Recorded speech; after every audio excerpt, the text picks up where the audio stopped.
Hello' অকণিহঁত, আশা কৰোঁ তোমালোক ভালে আছা। তোমালোকে বাৰু মাঘ বিহুৰ কথা জানানে?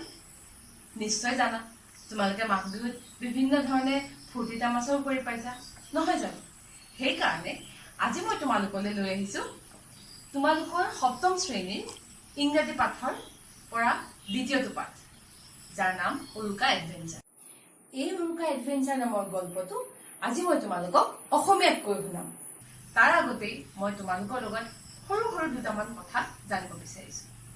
মাঘ বিহু বুলি ক'লে আমাৰ মনলৈ কি আহে বাৰু? নিশ্চয় আমি পিঠা, লাড়ু আৰু বহুত কিবা কিবি খোৱা বস্তুৰ কথাই মনলৈ নাহেনে? ঠিকেই, মাঘ বিহু বুলিলেই ভোগৰ বতৰ। মাঘ বিহুক সেয়ে আমি ভোগালী বিহু বুলিও কওঁ, নহয় জানো? আহা, আমি এটা গল্প শুনো, যাৰ নাম উৰুকাৰ ৰোমাঞ্চকৰ অভিজ্ঞতা। আশা কৰোঁ এই গল্পটো তোমালোকে খুব মন দি শুনিবা আৰু উপভোগ কৰিবা। মহেন, যাক সকলো লগৰীয়াই মৰমতে মহেন বুলি মাতে, তাৰ আচল নাম মহেন্দ্ৰ। সি এটা বৰ কথকি, উৎপতীয়া আৰু ফূৰ্তিবাদ ল'ৰা। এই বছৰ কৃষিপ্ৰধান অসমীয়াৰ অতি আদৰৰ মাঘ বিহুৰ দিনা তাৰ বন্ধু সঞ্জু, নান্তু, ৰিংকু আৰু ৰোমেন তাৰ ঘৰলৈ ফুৰিবলৈ আহিল।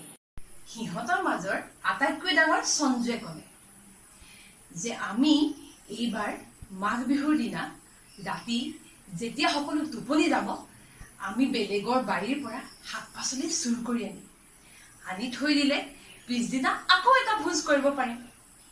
কথাটো শুনি মহেনে ক'লে, অতো এইটোতো আমাৰ পুৰণা নিয়ম, আমি ইয়াক সন্মান জনোৱা উচিত। ভোজ খাই সকলো ঘৰলৈ পোনালে।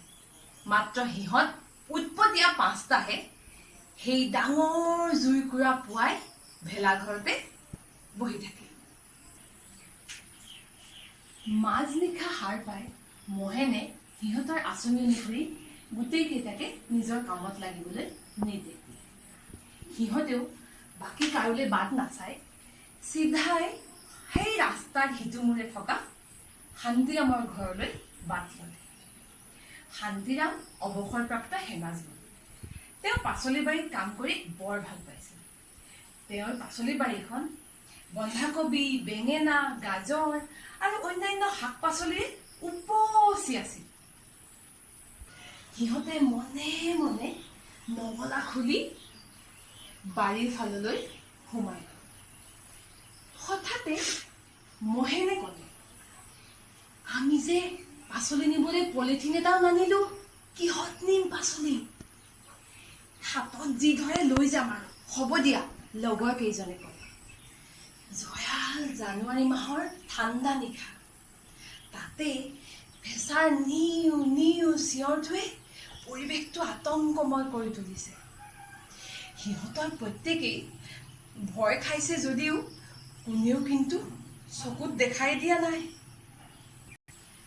একেবাৰে আগত যোৱা মহেনে বাৰীৰ শাৰী শাৰী পাচলিবোৰৰ মাজত ওখ কিবা এটা লক্ষ্য কৰিলে, যিটো সি জাবৰৰ দম বুলি ভাবি বিশেষ গুৰুত্ব নিদি আগবাঢ়িল। ল'ৰাকেইটাই পাচলি ছিঙিবলৈ লওঁতেই ওখ জাবৰৰ দমটোৱে লৰচৰ কৰিবলৈ ধৰিলে। ভয়তে সিহঁতে চিঞৰি দিয়া জাবৰৰ দম যেন বস্তুটোৱে সিহঁতক খেদি আহিল। সেয়া আন কোনো নহয়, শান্তিৰামেহে গাত কলা কম্বল এখন মেৰিয়াই পাচলি চুৰ কৰিবলৈ অহাবোৰক খেদিবলৈ বহি আছিল। ভূত ভূত, পলা পলা, ভয়তে মহেনে চিঞৰ দিবলৈ ধৰিলে। সিহঁতকেইটাই নঙলা পাৰ হৈ যেনি তেনি পলাই পত্ৰং দিলে। ভগৱানে ভাল বচালে, আজি গোটেইকেইটা গৈছিলো। কিন্তু আমি নতুন কিবা এটা ৰোমাঞ্চকৰ আলোচনা কৰিব পাৰো, নহয়নে?